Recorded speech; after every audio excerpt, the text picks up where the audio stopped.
Porque não me envergonho do Evangelho de Cristo, pois é o poder de Deus para a salvação de todo aquele que crê, primeiro do judeu e também do grego, porque nele se descobre a justiça de Deus.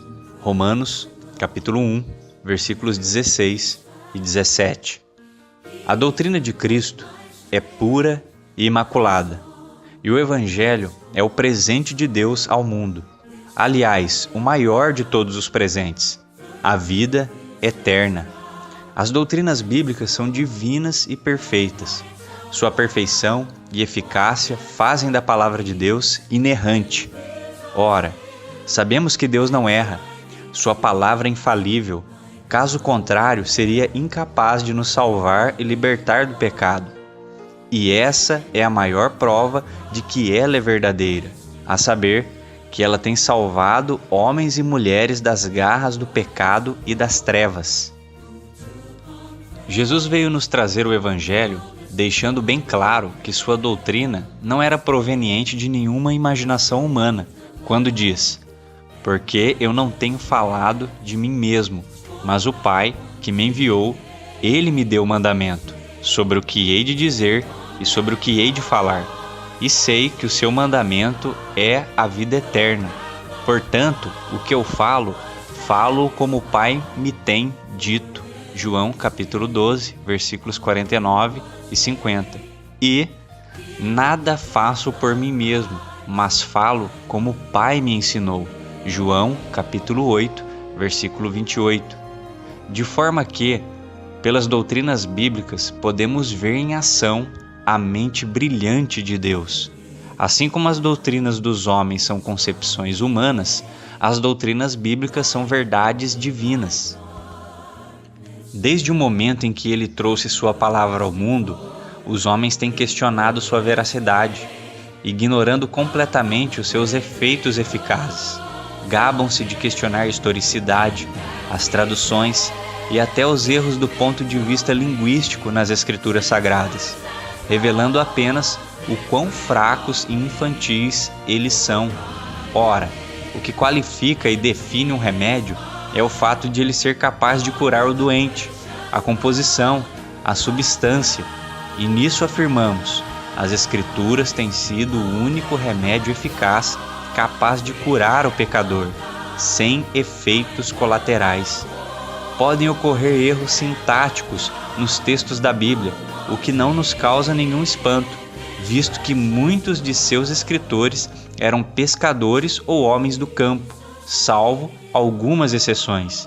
Entretanto, o fato determinante é: a doutrina, o ensino, o conteúdo é perfeito e santo, consequentemente, eficaz. Não nos importamos se Jesus, diante do sepulcro, cometa pleonasmos dizendo: saia para fora, desde que o defunto ressuscite, ou que escreva na parede palavras desconexas como Mene, Mene, Tekel, Ufarsim, desde que o Império Caldeu caia no mesmo dia. Deus, quando compôs as Escrituras Sagradas, nos diversos momentos da história, não estava tão preocupado com seu estilo literário, mas com o poder da verdade. O Espírito Santo não compunha sua obra para um grupo de acadêmicos, esperando receber aplausos de uma humanidade perdida. Não tinha por objetivo conquistar para seus inspirados escritores cadeiras em alguma academia de letras, mas sim arrebatar com mão forte aqueles que estavam mortos em seus pecados, escravizados para sempre nas trevas. O que comprova a veracidade de seu ensino não é o fato de produzir em seus leitores e escritores intelectualidade, mas santidade e poder de vida. Porque a profecia nunca foi produzida por vontade de homem algum, mas os homens santos de Deus falaram inspirados pelo Espírito Santo, segundo Pedro, capítulo 1, versículo 21. É impressionante como os homens têm a capacidade de louvar o estilo em detrimento do conteúdo.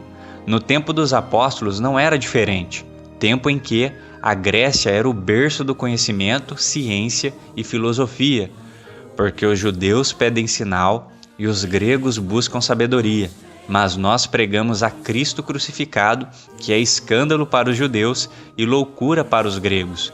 1 Coríntios, capítulo 1, versículos 22 e 23. A sabedoria e intelectualidade que o mundo tanto louva é justamente aquela que Deus repudia. Porque está escrito: destruirei a sabedoria dos sábios e aniquilarei a inteligência dos inteligentes. 1 Coríntios capítulo 1, versículo 19. Ora, sábio não é aquele que domina as letras, mas sim aquele que domina seus vícios, seus impulsos carnais.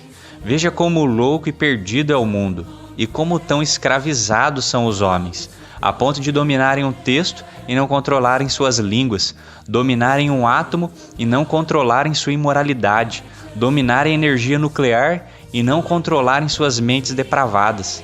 Portanto, quando a humanidade rejeita, zomba e ignora as Escrituras, não está fazendo à igreja ou a um grupo de homens religiosos como pensam, mas estão rejeitando o próprio Deus, o qual tão encarecidamente os amou, se entregando na cruz.